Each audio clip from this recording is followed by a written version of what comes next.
रहीम अस्सलाम वालेकुम। Welcome to cosmos physics.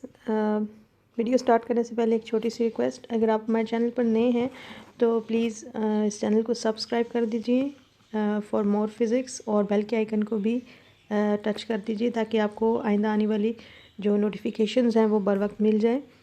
चलें जी, वीडियो को स्टार्ट करते हैं। आज हमारी जो वीडियो है उसका टॉपिक है जी डैम्प्ड ऑसिलेशंस। कभी आपके साथ इस तरह के वाक़या पेश आया होगा, या तो ख़ुद कभी आप कभी पार्क में गए होंगे, या आपके साथ कोई छोटा बच्चा गया होगा। पार्क में जब स्विंग लेते हैं तो आपने देखा होगा कि जैसे ही आपने उसको बच्चे को झूला दिया, एक मर्तबा जर्क दे के छोड़ दिया, तो थोड़े से टाइम के बाद वो झूला जो है वो क्या हो जाता है, आहिस्ता होने लगता है, और एक टाइम आता है वो बिल्कुल रुक जाता है और बच्चा चीखने लग जाता है कि मुझे और भी झूला दें, और भी झूला दें। मेरे साथ तो इसी तरह से ही होता है। मैं जब भी अपने बच्चों को लेके जाती हूँ तो ये जो आपके पास जो फिनोमेना हुआ है, ये हुआ है जी डैम्प्ड ऑसिलेशंस का। और डैम्प्ड ऑसिलेशंस की डेफिनेशन भी हमारे पास इसी तरह से है कि damped oscillations are those which fades away with time. ये टाइम के साथ साथ क्या होती हैं, कम होती जाती हैं, और एक ऐसा टाइम आता है कि ये ख़त्म भी हो जाती हैं। ठीक है, टू एंड फ्रो मोशन जो है वो ख़त्म हो जाता है। अब इसकी मैकेनिकल एग्जांपल्स हमारे पास जो डेली लाइफ में जो एग्जांपल्स आ जाती हैं वो इसी तरह से है कि अगर हमारे पास कोई पेंडुलम है और उसकी डिस्प्लेसमेंट बहुत स्मॉल है। डिस्प्लेसमेंट स्मॉल होने का मतलब ये है कि उसका एम्पलीट्यूड स्मॉल है, तो आप देखेंगे कि कुछ टाइम के बाद वो रुक जाएगा और अपने इक्विलिब्रियम पोजीशन पर आ जाएगा। ठीक है, उसके बाद मैस अटैच टू स्प्रिंग की भी बात हम करें तो उसमें भी अगर वो हॉरिजॉन्टल सरफेस के ऊपर पड़ा हुआ है तो ऑटोमेटिकली को थोड़े से टाइम के बाद due to friction between the block and the horizontal surface वो रुक जाएगा। उसके बाद एक्वाटिकल सिस्टम्स हमारे पास जो होते हैं उनमें भी डैम्पिंग आ जाती है। आरएलसी सर्किट में भी हमारे पास जो है ये भी पीरियोडिक सर्किट्स होते हैं, इसमें भी हमारे पास क्या आ जाती है, डैम्पिंग आ जाती है। स्विंग, ये अभी पहले जो प्रीवियस एग्जांपल मैंने आपको दी थी, झूले में भी इसी तरह से होता है। उसके बाद जो हैंगिंग ब्रिजेस होते हैं इनमें भी डैम्पिंग होती है, और ये जो डैम्पिंग इस डैम्पिंग को एब्जॉर्ब करने के लिए इसके अंदर शॉक्स लगे हुए होते हैं। व्हीकल्स, जो गाड़ियाँ होती हैं उनमें भी आपने अगर अच्छी वाली गाड़ी में सफ़र किया हो तो आपको अंदाज़ा होगा कि किसी किस्म के हर किस्म के ऊंची नीची जगह से, खड्डों में से भी वो गुज़र जाती है आराम से और आपको पता भी नहीं लगता। तो ये इसके अंदर डैम्पिंग जो होते हैं, शॉक्स लगे हुए होते हैं जो कि उस डैम्पिंग को क्या करते हैं, एब्जॉर्ब कर लेते हैं। ठीक है, बिल्डिंग्स में भी इसी तरह से होता है। अगर आपको इत्तफाक हुआ हो फैसल मस्जिद, इधर इस्लामाबाद में हमारे फैसल मस्जिद है, इधर जाने का, तो ये फैसल मस्जिद का जो डिज़ाइन है इसमें भी अगर आपको देखने का इत्तफाक हुआ हो तो दीवारों के दरमियान, दीवार और छत के दरमियान जो इसकी जो ट्रायंगुलर शेप है, इसमें दीवारों और छत के दरमियान आपको नज़र आएंगे शॉक्स, एब्जॉर्बिंग शॉक्स होते हैं, जर्क एब्जॉर्बिंग शॉक्स होते हैं। ठीक है, ये शॉक्स इसीलिए इस्तेमाल होते हैं बिल्डिंग्स में कि अगर किसी किस्म का खुदा न खास्ता कोई नेचुरल हैज़र्ड्स आ जाएं, जैसे ज़िलज़िला होता है, ठीक है, तो उसमें भी आपके पास जो है वो ज़मीन जो है वो वाइब्रेट करती है यूँ इस तरह से। तो ये उस वाइब्रेशन को, वो जो ऑसिलेशंस जो उस बिल्डिंग्स को कोलैप्स करते हैं, उसको एब्ज़ॉर्ब करने में मदद देती है। ये शॉक्स की वजह से क्या होता है, वो इस चीज़ को एब्ज़ॉर्ब कर लेते हैं और बिल्डिंग जो है उसको नुकसान नहीं पहुंचता। ठीक है, तो ये सारी एग्जांपल्स हमारे पास क्या है जी, डैम्प्ड ऑसिलेशंस की हैं। अच्छा जी, in such systems the restoring force is present which is, हम ये जानते हैं कि सिंपल हार्मोनिक मोशन में हमारे पास एक रिस्टोरिंग फोर्स मौजूद होती है, वो तो लाजमी होती ही होती है। लेकिन जब डैम्प्ड सिस्टम्स की हम बात करते हैं, डैम्प्ड ऑसिलेटर्स की हम बात करते हैं, तो उसमें रिस्टोरिंग फोर्स भी होती है और साथ में एक और फोर्स भी प्रेजेंट होती है जिसको हम रिटार्डिंग फोर्स कहते हैं या फ्रिक्शनल फोर्स कहते हैं। ये दोनों एक ही चीज़ें हैं। ठीक है, this retarding force is provided by the viscosity of the medium in which an oscillator is oscillating।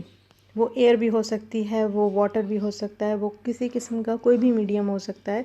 उस मीडियम की जो विस्कोसिटी है उसके ऊपर डिपेंड कर रही होती है रिटार्डिंग फोर्स। ठीक है, if the retarding force is proportional to the velocity of the harmonic oscillator then the motion is damped.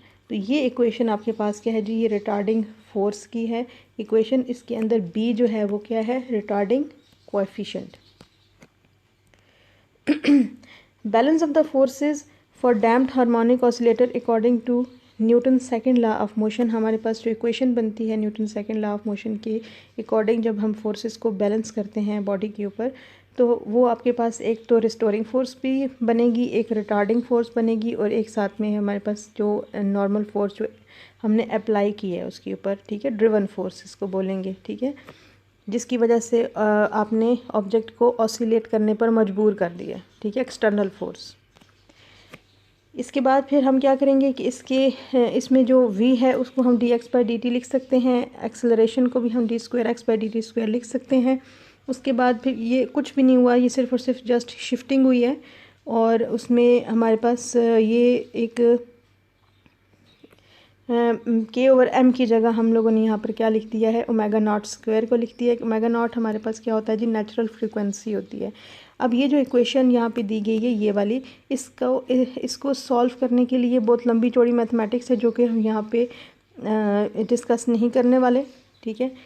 लेकिन इसका जो सोल्यूशन हमें मिला है वो यहाँ से मिला है कि x = a × e⁻−bt/2m cos of ω t + phi। और इसके अंदर जो ओमेगा है वो किसके बराबर है, k/m - b/2m whole whole under the root.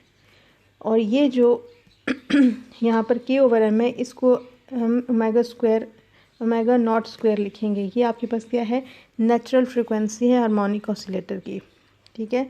अच्छा जी, अब डैम्प्ड ऑसिलेटर को हम दोबारा से यहाँ पर थोड़ा सा और भी एलेबोरेट कर देते हैं।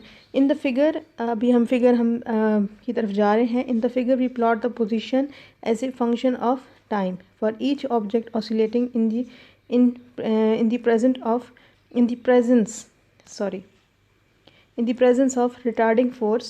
When retarding force is small, then oscillatory character of motion is preserved, but the amplitude decreases exponentially in time and the motion becomes undetectable. The body is said to be damped oscillator. मतलब क्या हो गया कि time के साथ साथ retarding force की वजह से एम्पलीट्यूड में कमी आती गई, ठीक है, और इतनी कमी आई कि वो जो डिक्रीज़ किया कितना एक्सपोनेंशियली उसमें डिक्रीमेंट आएगी, और आपके पास जो बॉडी का मोशन है वो अनडिटेक्टेबल हो जाएगा। तो ऐसे मोशन को हम क्या कहेंगे, डैम्प्ड ऑसिलेशन कहेंगे, ठीक हो गया। अब ये फिगर हमारे पास आ गई है। इसमें देखें पोजीशन को हमने टाइम के अगेंस्ट जो है वो क्या कर दिया है, प्लॉट कर दिया है। और यहाँ पर ये जो ए है ये हमारे पास क्या है, एम्पलीट्यूड है। ये मीन पोजीशन से लेके एक्सट्रीम पोजीशन तक ये आपके पास क्या है, ये इसका एम्पलीट्यूड है। और जैसे जैसे आप देखेंगे कि टाइम बढ़ता जा रहा है तो एम्पलीट्यूड में कमी वाक़या होती जा रही है, ये देखें। और एक ऐसा टाइम आएगा कि जब आपके पास मोशन जो है वो अनडिटेक्टेबल होता जाएगा, लेकिन वो होगा, लेकिन अनडिटेक्टेबल होगा, उसको हम क्या नाम देंगे, डैम्प्ड ऑसिलेशन का नाम देंगे। और इसमें जो एम्पलीट्यूड है जो इसमें डिक्रीमेंट आ रही है एम्पलीट्यूड में, वो ये आ रही है a × e⁻−bt/2m, ये एक्सपोनेंशियल डिक्रीमेंट आ रही है, ठीक है। और ये जो ग्रीन कलर की डॉटेड लाइंस यहाँ पर दिखाई जा रही हैं, ये है आपके पास है जी इन्वेलप है ऑसिलेटिंग कर्व्स का इन्वेलप है। उसके बाद सेकेंडली हम जो यहाँ पर रिज़ल्ट को हम डिस्कस करेंगे वो है जी undamped oscillator. When magnitude of the retarding force is small, अगर हमारे पास रिटार्डिंग फोर्स का मैग्नीट्यूड स्मॉल हो, इतना स्मॉल हो कि वो नेचुरल फ्रिक्वेंसी से कम आ रहा हो, या वो क्या कहते हैं लेस देन 1 आ रहा हो, तो system oscillate with slightly different frequency with amplitude decreasing to 0। तो ऐसे सिस्टम को हम फिर क्या कहेंगे, अनडैम्प्ड, मतलब टोटल वो 0 पे आ जाएगा, अनडैम्प्ड सिस्टम बन जाएगा। उसके बाद थर्डली हमारे पास है जी क्रिटिकली डैम्प्ड ऑसिलेटर। अगर हमारे पास जो